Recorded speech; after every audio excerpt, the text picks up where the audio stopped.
His hand was a heavy weight on her shoulder. It was not friendly. It was a gesture of ownership, of casual dismissal, a punctuation mark on his authority. "We appreciate you keeping the lights on, analyst," the commander said, his voice a low rumble that filled the cramped confines of the Tactical Operations Center. "But a storm is coming, a real one. Leave the worrying to us. Let the men handle it." She did not move. She did not flinch. Her eyes, the color of a winter sea, remained fixed on the central holographic display, a shimmering three-dimensional map of the jagged peaks and shadowed valleys that surrounded Observation Post Kestrel. She was the only woman in the room. She was also the smallest person in the room, a fact made more pronounced by the commander's deliberate physical presence beside her. He was a mountain of a man, decorated and loud, his confidence a physical force that bent the air around him. He performed his authority for the audience of his officers, a semicircle of men who watched the exchange with expressions ranging from mild discomfort to open complicity. Her stillness was her only reply. It was a silence so profound, so absolute, that it became a presence in itself. It was not the silence of fear or deference. It was the silence of a precision instrument waiting for the correct input, the silence of a predator conserving energy. The commander mistook it for weakness. It was a fundamental error in calculation. He squeezed her shoulder once, a final act of condescension, before turning back to the assembled men. "All right. Standard pre-action brief. Hostile chatter is up 20%. They're getting bold. We'll meet that boldness with fire. Lieutenant, report." A young officer, the lieutenant, cleared his throat. He was the only one who did not look at the commander. His gaze kept flicking back to the silent analyst, a flicker of apprehension in his eyes. He had read her file. He knew the legends, the classified addendums that spoke of things that were not supposed to be possible. "Sir," the lieutenant began, his voice tight, "the chatter isn't just up. It's different. The encryption patterns are shifting. There are ghost signals, polymorphic signatures we can't lock down. The analyst has flagged them as a primary concern." The commander waved a dismissive hand. "Ghosts. I'm not worried about ghosts. I'm worried about men with rifles. Standard procedure. Double the perimeter guards. Ready the quick reaction force. I want every gun clean and every magazine full." He was a man who understood hammers. To him, every problem was a nail. He could not comprehend a threat that did not have a physical body, that could not be stopped by a bullet. The analyst finally shifted her focus. Her head turned, a slow, deliberate movement. She looked not at the commander, but at the main chronometer on the wall. She was tracking time. She was making calculations. The world outside the reinforced concrete walls was a brutalist masterpiece of gray rock and thin, cold air. Observation Post Kestrel was a spike of technology driven into the heart of a dead landscape. Its purpose was singular: to listen, to watch. It was the nerve center for a 100-mile radius of contested territory, a place where the wind sounded like a razor being sharpened on stone.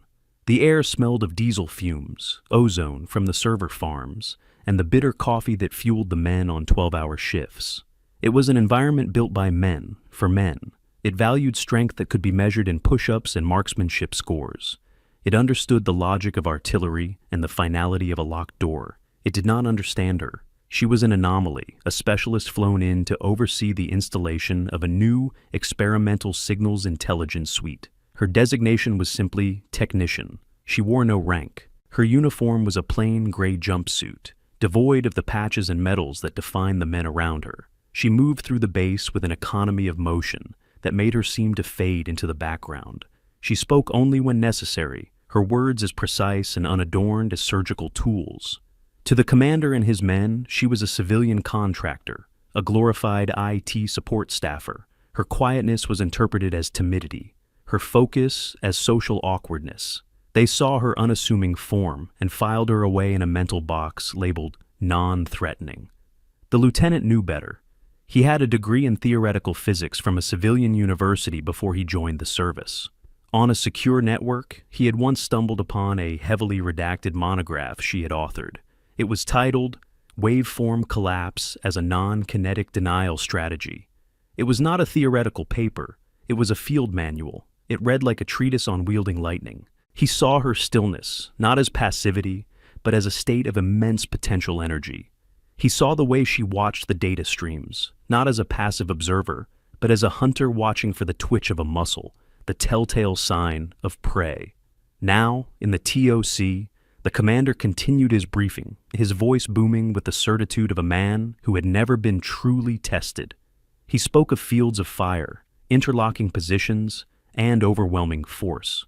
His strategy was a relic, a blunt instrument for a bygone era of warfare. He was preparing for a fistfight while the enemy was preparing to rewire his nervous system. The analyst made a single, small gesture. She raised a hand and tapped 2 fingers against the edge of her console. It was a prearranged signal with the lieutenant. It meant, "The threshold has been crossed." The lieutenant's blood ran cold. The commander noticed the silent exchange. His flow was interrupted. "Is there a problem, analyst?" The title was a subtle insult. She finally looked at him. Her eyes were flat, analytical surfaces. There was no anger, no fear. There was only assessment. "Commander," she said, her voice quiet but carrying the resonant clarity of a struck bell. "Your standard procedures are based on predictable enemy tactics. The signals indicate the enemy is not planning a conventional assault." "And what are they planning?" he scoffed. "To send us a strongly worded email?" A few of his men chuckled nervously. "They are planning to dismantle your command and control architecture from the inside out," she stated. It was not a warning, it was a diagnosis. They will use polymorphic signals to create a cascade failure in your communications network. They will spoof your tactical data links, creating ghost platoons and false threat vectors. Your men will be shooting at shadows, and your orders will become noise. You are not facing an infantry assault. You are facing a digital siege. The commander's face darkened. He stepped closer, invading her space, his large frame casting a shadow over her console. The air crackled with menace. He was being challenged, his expertise questioned in front of his subordinates, and by a woman, a technician. It was an intolerable breach of the established order. "I have been fighting in these mountains since before you were born," he snarled, his voice low and dangerous. "I have buried more friends than you've had hot meals. I know this enemy. I know how they think. They are savages with old rifles and new radios. They are not digital ghosts." He leaned down until his face was inches from hers. His breath was hot, laced with coffee and self-assurance. "You will stand down, you will monitor your equipment, and you will not offer tactical advice again. Is that understood?" This was the moment, the pivot, the point where a lesser individual would have broken. They would have argued or shrunk back, or deferred to the crushing weight of his rank and physical intimidation. She did none of these things. She simply held his gaze. For a long, stretched-out second, the entire room held its breath. The only sounds were the hum of the servers and the distant moan of the wind. In her stillness, the commander's aggression seemed clumsy, theatrical, and profoundly weak. His power was based on volume and posture. Hers was based on something else entirely. She gave a single, almost imperceptible nod. It was not an agreement. It was an acknowledgement. An acceptance of the data point he had just provided. He was a liability. Satisfied, believing he had won, the commander straightened up and turned his back on her. "As I was saying," he boomed, resuming his performance, "we will meet them head on. We will show them what real strength looks like." The lieutenant watched the analyst. He saw her fingers move across her keyboard, not with haste, but with the fluid, undeniable certainty of a master craftsman. She was no longer just monitoring. She was preparing. She was not going to let the men handle it. She was going to end it, because she was the only one who could. The storm he spoke of was coming, but it was not the one he expected, and he had just dismissed the only person who knew how to navigate it. The silence in her corner of the room was no longer quiet. It was loud. It was the sound of a clock starting to tick. Her discipline was not a product of training alone. It was forged in fire and loss. It was a monument to a single, catastrophic failure that was not her own. Her father had been a man much like the commander, a legend in the special operations community, a leader who believed in the indomitable spirit of his men and the simple, brutal arithmetic of violence. He was a good man, a brave man, and a loving father. He was also a man who trusted his gut over the uncertain whispers of technology. Years ago, on a different mountain range under a different hostile sky, He had led his team on a mission deep behind enemy lines. His unit's signal specialist, a young, nervous corporal, had reported anomalous readings, faint, layered signals that seemed to mimic their own encrypted communications. A ghost in the machine. Her father, confident in their radio silence and the enemy's primitive capabilities, had dismissed the warnings. He called it atmospheric distortion, sunspots. He trusted the evidence of his eyes, the quiet valley, the silent ridgeline, over the frantic squiggles on a screen. It was a fatal miscalculation. The ghost signal was a trap, a sophisticated digital lure that masked the presence of a massive, waiting enemy force. It spoofed their satellite link, feeding them a false image of an empty valley. When her father's team moved into the designated kill zone, the trap was sprung. The real communications were jammed, and the ambush was total. There were no survivors. She was 15 when the two officers in dress uniform came to the door. She remembered the precise fold of the flag they handed her mother. She remembered the hollow sound of the rifle volleys at the funeral. But most of all, she remembered the debriefing she read months later, a file she was never supposed to see, one she had sliced through layers of government security to access. The report was clinical, detached. It detailed the unforeseen technical sophistication of the adversary and the command decision to override electronic intelligence warnings. It spoke of cascading communication failures and tactical isolation. But between the lines of jargon, she read the simple, brutal truth. Her father and his men had not been defeated by superior force. They had been defeated by arrogance. They had died because their leader had chosen to be blind to a new kind of threat.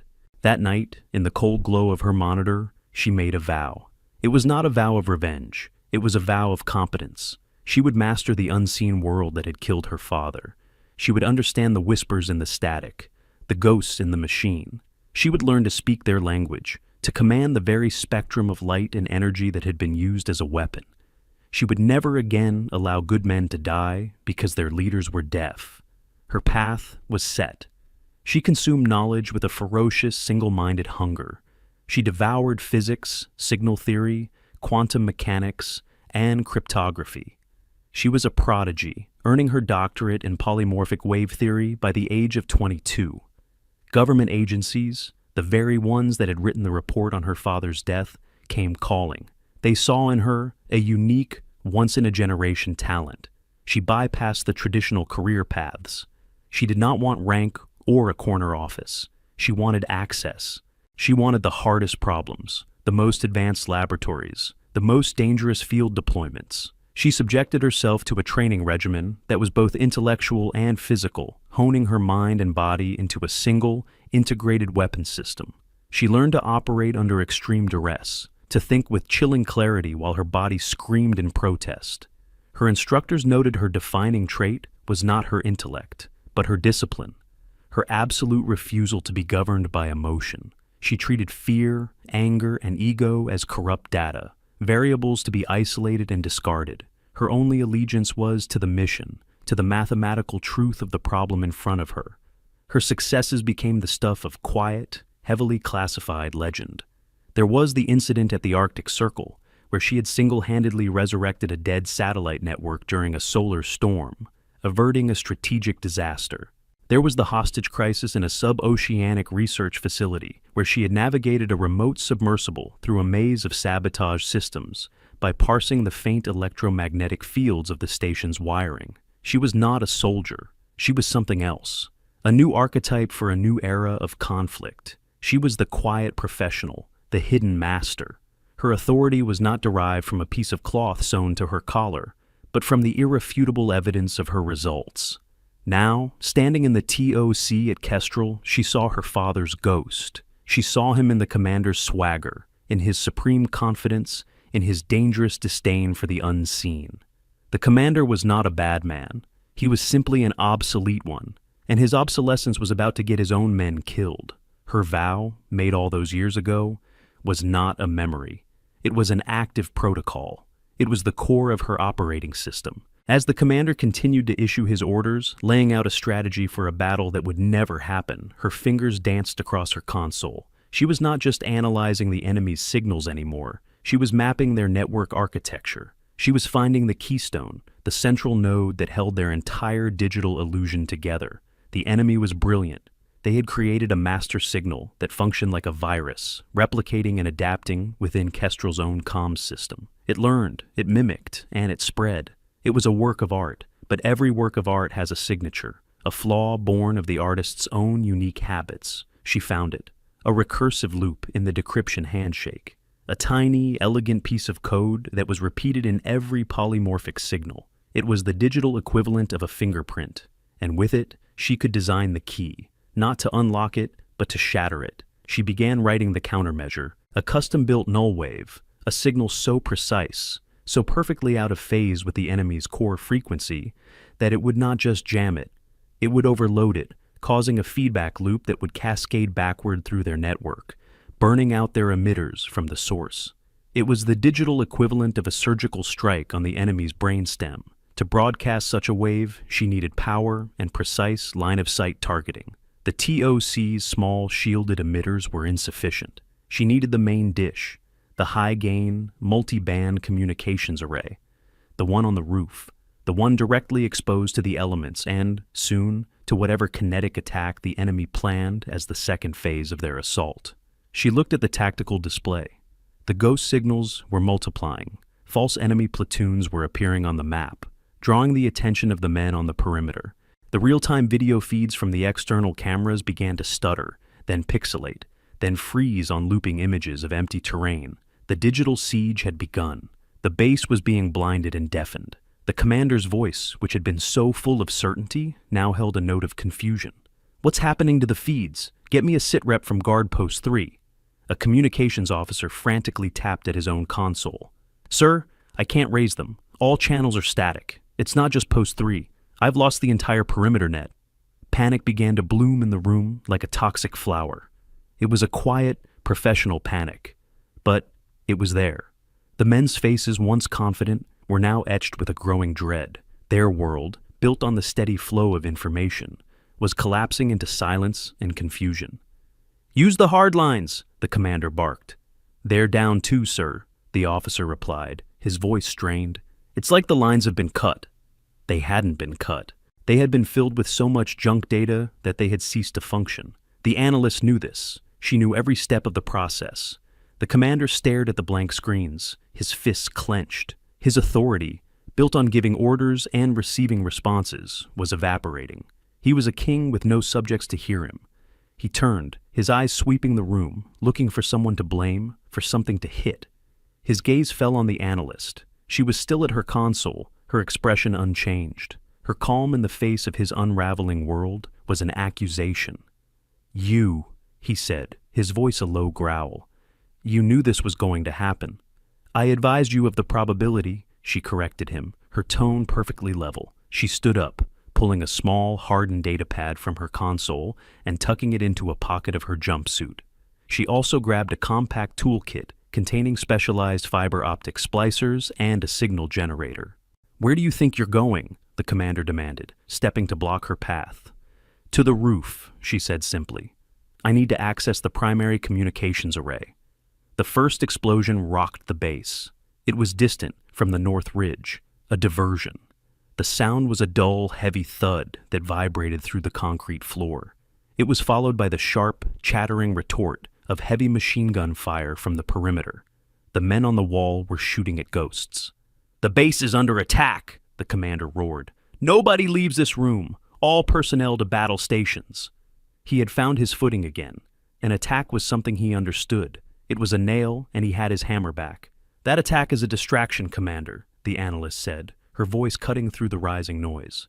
"It is designed to keep your forces occupied and looking outward while the real threat neuters this facility from within. Your network will be fully compromised in 12 minutes. After that, we will be completely blind, and the real assault will begin. I have 7 minutes to get to the array, align the emitter, and broadcast a null wave. If I fail, this base will be overrun." She did not wait for his permission. She moved to walk around him. He grabbed her arm. His grip was like iron. "I am in command here. I give the orders, and I am ordering you to stand down. We will fight them off, man to man." "You cannot fight an algorithm with a rifle," she said, looking down at his hand on her arm, then back up to his face. There was no plea in her eyes. There was no negotiation. There was only the cold, hard statement of fact. Your men are already compromised. They are listening to false orders on a compromised network. You are not in command of them anymore. The enemy is. You have already lost. Let go of my arm. The lieutenant, who had been watching with a sick feeling in his stomach, finally spoke. Sir, he said, stepping forward, let her go. She's our only chance. The commander shot him a look of pure fury. You're relieved, Lieutenant. Get out of my sight. But the seed of doubt had been planted. In his gut, beneath the layers of pride and arrogance, he knew the situation was out of his control. The silence from his men on the comms was more terrifying than any enemy fire. Another explosion, this one closer, shook the building. Dust sifted from the ceiling, the lights flickered and died, replaced by the emergency red glow of the backup system. The holographic map dissolved into a shower of static. The TOC was plunged into a hellish, crimson twilight. In that moment of sudden chaos, she moved. It was not a struggle. It was a demonstration of physics. She did not try to pull her arm away from his grip. She rotated her body with the motion, sinking her weight and driving the point of her elbow into the radial nerve cluster on his forearm. It was a precise, economical movement, delivered with the chilling efficiency of someone who had practiced it 1,000 times. The commander's hand spasmed open. A jolt of pure, white-hot agony shot up his arm. He grunted in pain and surprise, stumbling back a step. It was not the pain that shocked him. It was the speed, the sheer, unexpected biomechanical perfection of the strike. It was like being corrected by a machine. She did not look back. She was already at the door, the lieutenant holding it open for her. They'll be shelling the superstructure, he said, his voice urgent. The access ladder to the roof is exposed. I know, she said, pausing for a fraction of a second. She handed him a small device from her belt, a signal repeater. Get to the secondary comms hub in the sub-level. Plug this in. It will give me the bandwidth I need. Do not let anyone stop you.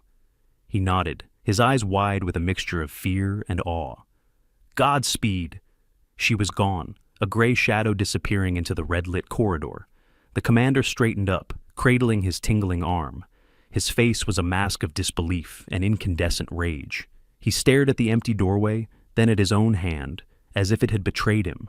He had been neutralized, effortlessly, publicly. He finally turned to the remaining men in the TOC, his voice a choked roar. Seal the blast doors! Nobody gets in or out! Find that lieutenant, and someone get on the roof and stop her. But his orders were met with hesitation. The men looked at each other, their confidence shattered. The system had broken. The chain of command had failed. The man who was supposed to have all the answers was shouting into a void, his authority a hollow echo. They had all seen it. The quiet technician, the woman they had dismissed, had just diagnosed the crisis, offered the only solution, and disabled their commander with the precision of a surgeon. While the commander was still trying to reassert a control he had already lost, she was moving. While he was yelling about sealing doors, she was already on the roof, ending it. The wind on the roof was a physical blow. It was a solid wall of freezing air filled with ice particles and the acrid smell of ordnance.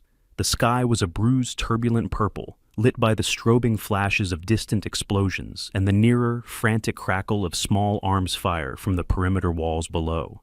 The roof of the operations building was a treacherous landscape of vents, conduits, and antennas. In the center, rising like a skeletal flower, was the primary communications array. A massive 10-meter dish surrounded by a web of smaller emitters and waveguides. It was her target.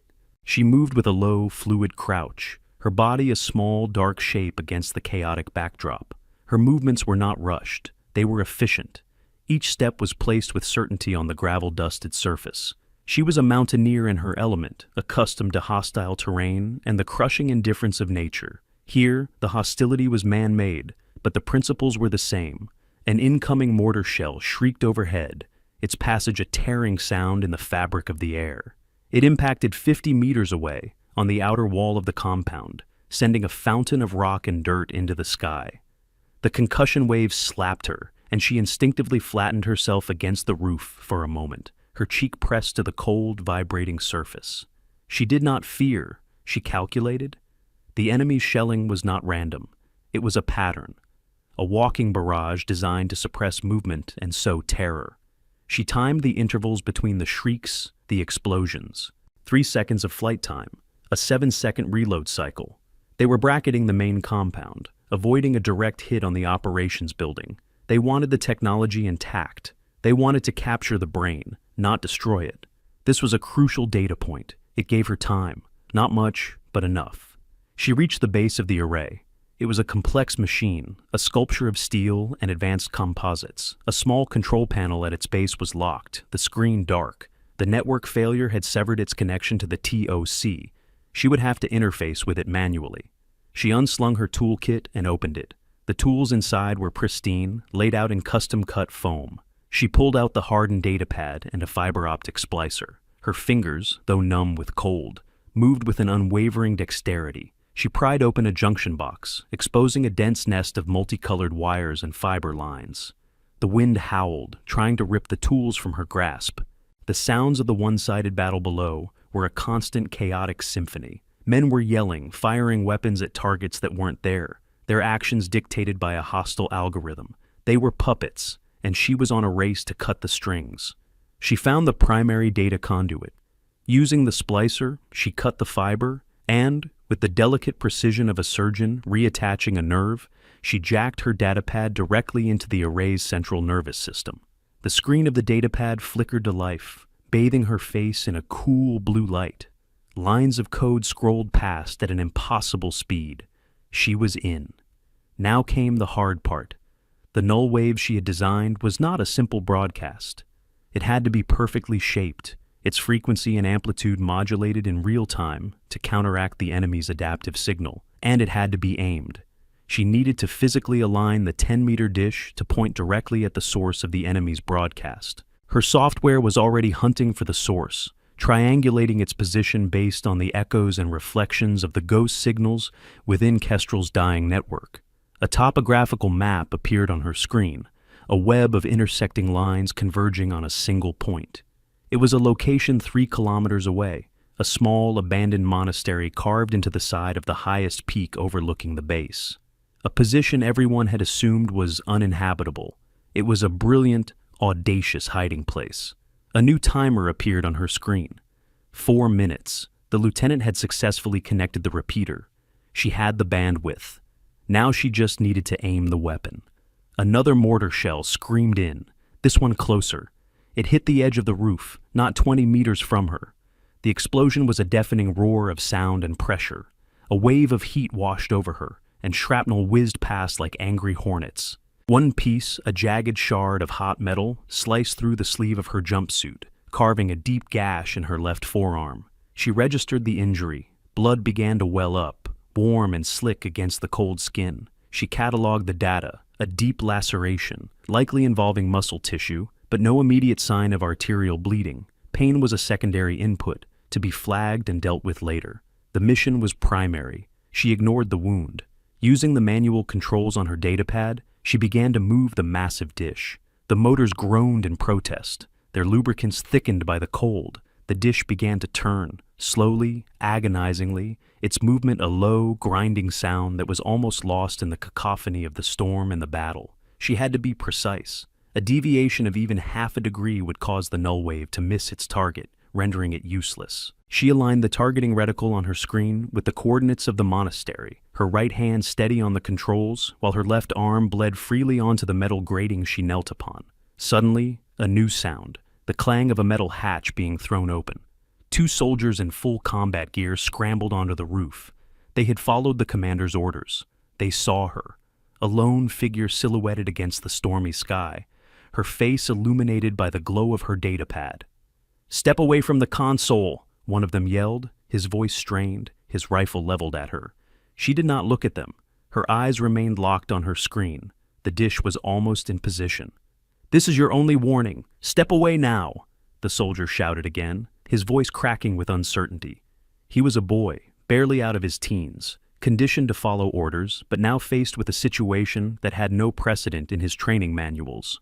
"If you shoot me," the analyst said, her voice calm and even, not turning her head, "the broadcast fails. The base is overrun.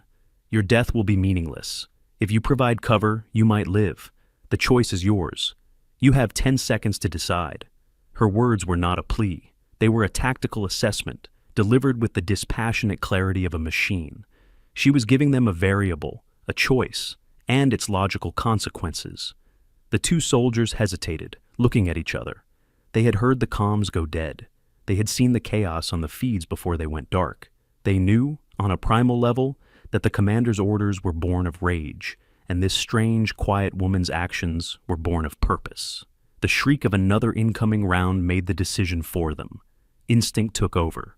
One of the soldiers dropped to a knee and laid down a burst of suppressive fire toward the ridge where the mortar teams were likely positioned. The other moved to a position of cover near the analyst, his rifle pointed outward, scanning for threats. They had chosen. Alignment locked, she murmured to herself.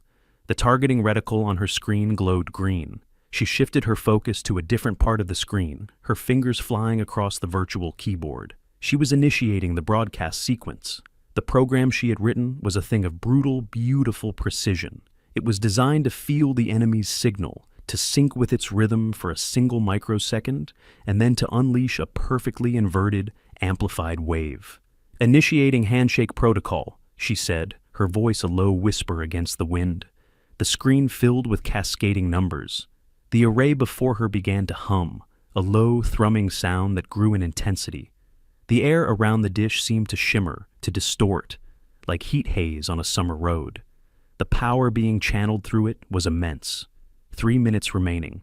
The enemy, brilliant as they were, must have detected the power surge. They must have known something was happening. Their shelling intensified, no longer bracketing the compound, but walking directly toward the operations building. They were no longer trying to capture the brain. They were trying to kill it. A shell hit the corner of the building, and the entire structure shuddered violently. One of the soldiers cried out and fell. His leg twisted at an unnatural angle. The other continued to fire, his jaw set, his knuckles white on the stock of his rifle. "Broadcast in 5, she said, as much to herself as to the remaining soldier. 4, 3. The air crackled with energy. The hum of the dish rose to a high-pitched, almost unbearable whine. 2. She placed her bleeding hand on the cold metal frame of the array, as if steadying it, willing it to hold together for 1 more second. 1. She pressed the final command. There was no sound. There was no explosion. There was only a profound and sudden absence. For a single silent moment, it felt as if all the energy had been sucked out of the air. A wave of invisible force, a ghost of pure mathematics, shot out from the dish at the speed of light. On her screen, a single line of text appeared. Waveform collapse confirmed. 3 kilometers away, in the old stone monastery, the enemy's command center went dark. Not just dark, but dead. Every emitter, every console, every data link that was connected to their sophisticated network was hit by a catastrophic feedback surge. Circuits fried, processors melted. Their elegant, invisible weapon had been turned back on them, and it had burned their nervous system to ash. On the perimeter of observation post Kestrel, the effect was instantaneous. The ghost signals vanished. The false targets disappeared from tactical displays that suddenly flickered back to life. The comms channels, once filled with static and hostile whispers, fell silent for a moment, then crackled back to their proper frequencies. A confused voice came over the net. "TOC, this is Guard Post 3. What the hell just happened? All our targets just disappeared." Another voice from a different sector. "They're gone. The contacts are gone. I say again, all hostile markers are gone." The shelling stopped. The small arms fire tapered off, then ceased. Into the sudden, ringing silence, the only sound was the wind. On the roof, the analyst slowly lowered her hand. Her work was done. She looked at the soldier, who was now kneeling beside his injured comrade, applying a tourniquet. She gave a slow, deliberate nod of acknowledgement. Then, the adrenaline that had sustained her began to recede. The pain in her arm, which had been a distant data point, surged to the forefront. The world wavered for a moment, the edges of her vision going gray. She had lost more blood than she realized. She sank back, leaning against the base of the great dish, her mission complete. She pulled a pressure dressing from a pouch on her belt and began to wrap her own wound with practiced economical motions. Her breathing was steady. Her heart rate, which had remained impossibly low throughout the ordeal, began to return to its resting state. The storm had passed, the real one, and she was still there. A quiet figure in a gray jumpsuit, alone on a rooftop, surrounded by the silence she had created. The debriefing room was sterile and cold. The long, polished table reflected the harsh overhead lights. At one end sat the general, a man flown in from regional command, hours after the incident. He was a lean, hawk-faced officer whose eyes missed nothing. His silence was heavier than the commander's bluster had ever been. On one side of the table sat the commander. His arm was in a sling, a physical reminder of his humiliation. His face was a thunderous mask of defiance, but his eyes were haunted. He had been a king, and he had seen his kingdom dissolve into static. On the other side sat the analyst. Her arm was professionally dressed and bandaged. She wore the same plain gray jumpsuit. She sat perfectly still, her hands resting on the table in front of her. Beside her sat the lieutenant, his expression grim and resolute. The commander spoke first. He had demanded the opportunity to give his report, and the general had granted it. His voice was strained, but he attempted to project his old confidence. "General, the attack was unprecedented in its sophistication," he began, framing the narrative. "My men were faced with a disorienting electronic assault designed to break our command structure, but they held. Their training, their discipline, their courage, it held the line. We weathered the storm through sheer grit and resilience.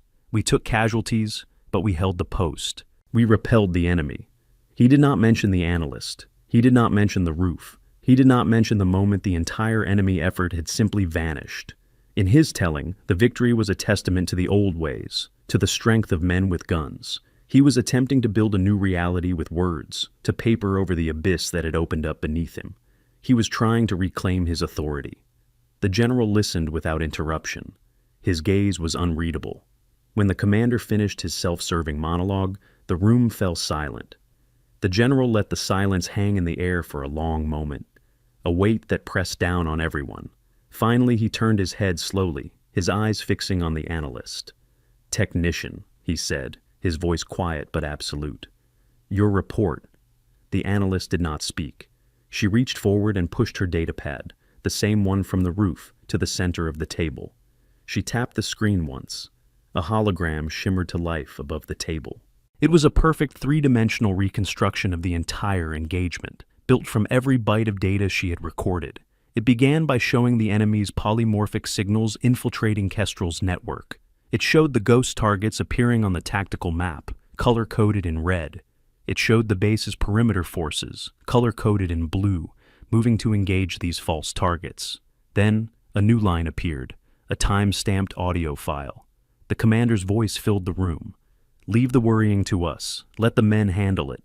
The commander flinched as if struck. The hologram continued. It showed the comms channels degrading, the video feeds failing. It showed the base's network activity flatlining. A timeline at the bottom of the display marked the inexorable progress toward total system compromise. Another audio file played, the analyst's voice, calm and clear.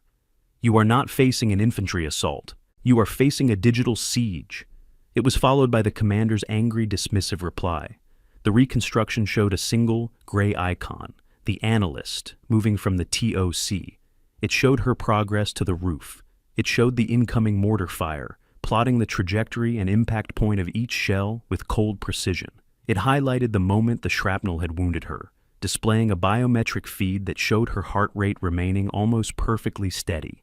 The commander stared at the hologram, his face paling. This was not a story. This was data. It was irrefutable. It was truth stripped of ego and interpretation. The display zoomed in on the roof. It showed the two soldiers arriving, their moment of decision. Then, it showed the broadcast of the null wave. It was visualized as a single, expanding pulse of pure white light. The moment the pulse hit the monastery on the far peak, every red icon on the map vanished, instantly. The hologram then replayed the comms chatter from the perimeter, the confused, relieved voices of the soldiers reporting that the enemy had disappeared. The correlation was absolute. The causation was undeniable. The analyst tapped the screen one last time. The hologram dissolved, leaving only the quiet hum of the room's climate control. She had not said a word. The data had said everything. Her silence was more devastating than any accusation. The general stared at the empty space where the hologram had been. He looked at the commander, whose face had crumpled, the mask of defiance shattered, leaving only the raw, bitter truth of his failure. He had not been a leader. He had been an obstacle. His courage was useless, his experience a liability. He had almost led his men to their deaths through sheer, pig-headed pride. Then the general looked at the analyst. He saw the bandaged arm. He saw the unassuming uniform. He saw the profound, unshakable calm. He was looking at the future, and he knew it. He stood up. It was not a casual movement. It was the formal, deliberate motion of a high-ranking officer preparing to render a sign of ultimate respect. He looked directly at the commander. "You are relieved of command, effective immediately," he said, his voice like a chip of ice. "You will be reassigned to the War College, where you will write a paper on the engagement of Observation Post Kestrel. You will title it, 'The Tactical Liability of Arrogance.' Perhaps in study, you will learn what you failed to learn in command." The commander sagged in his chair, a broken man. The punishment was not a discharge. It was far worse. It was a sentence of education. He was being sent back to school, forced to study his own failure until he understood it. The general then turned to the analyst. He walked around the table until he stood directly in front of her. The quiet technician. The civilian specialist. He drew himself up to his full height. He raised his hand to his brow in a slow, perfect salute. It was a gesture that broke every rule of protocol. A general does not salute a civilian. A general does not salute someone with no rank. But in that moment, rank was meaningless. Protocol was meaningless. He was not saluting a technician. He was saluting competence. He was saluting the discipline that had saved the lives of every person at Kestrel. He was saluting the future of warfare. The analyst did not react with emotion. She simply met his gaze and gave a single, slow nod of acknowledgement. The same nod she had given the commander hours earlier. But this time, it meant something entirely different. It meant, the system has been corrected. The new quiet at Observation Post Kestrel was different from the old quiet. Before, the quiet had been a backdrop for the loud confidence of the commander and his men. It was an empty space they filled with their certainty. Now, the quiet was the main feature. It was a presence, a force. It was the resonant sound of earned competence. The commander was gone. He was quietly and permanently reassigned, his name becoming a cautionary tale, a story whispered in hushed tones in training halls. A lesson in the difference between authority and leadership. The analyst remained for a time, overseeing the integration of her methods into the base's standard operating procedures. She did not command. She taught. She moved through the facility, a still point in a world that was frantically trying to learn her language. The men watched her differently now. Their gazes were no longer dismissive or curious.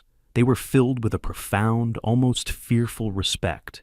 They saw the woman who had walked into a storm, faced down their commander, and dismantled an enemy army with mathematics. They gave her a wide berth, not out of fear of her, but out of reverence for the power she represented. The power of a mind that could see the invisible and command the intangible.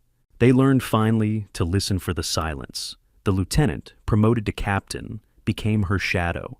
He was not her subordinate. He was her student. He translated her dense, technical truths into principles the soldiers could understand.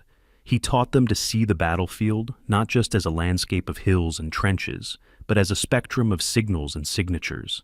He saw it not as a personal failure, but as a profound and necessary education.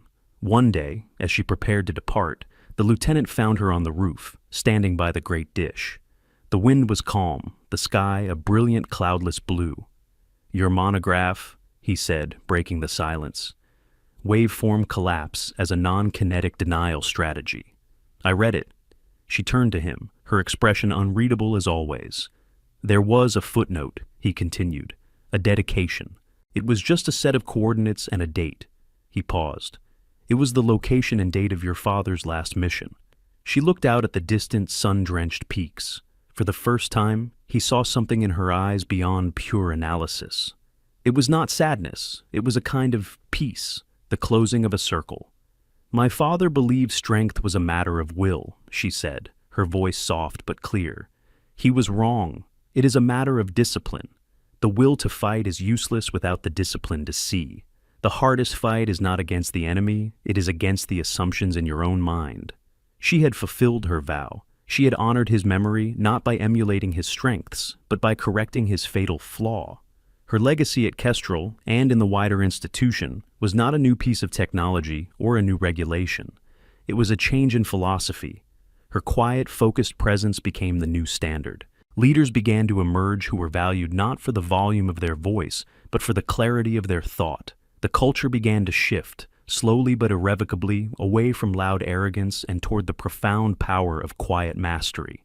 The story of the analyst on the roof became a legend, a teaching tool, a reminder that the most dangerous weapon on any battlefield is the refusal to see the truth when it is standing right in front of you. The lesson was brutal in its elegant simplicity. True strength does not need to announce itself. True authority is not taken, but given, and it is given only to those who have proven they deserve it through irrefutable competence. When she finally left, she left as she had arrived, a quiet figure in a gray jumpsuit, carrying a small bag. No fanfare, no ceremony. She simply faded back into the system, moving on to the next problem, the next fire that needed to be put out. But the silence she left behind was different. The silence she commanded was no longer just a void. It was not an absence of sound. It was an answer. It was the standard against which all future noise would be measured.